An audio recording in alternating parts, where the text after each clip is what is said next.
Sadiq, a tunanina yanzu lokaci yayi da zan bayyana wa Khalisat soyayya ta. Taka Kamal. Wai me yasa kake gaggawa ne?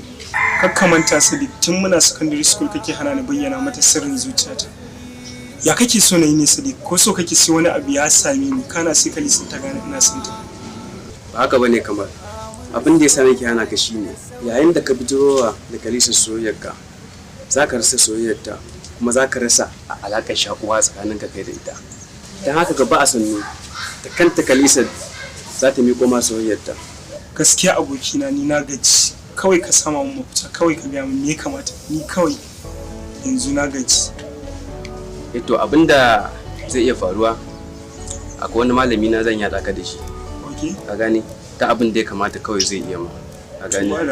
Zan je in same shi kuma insha Allah I will let you know yanda muka yi da shi zan sanar da kai.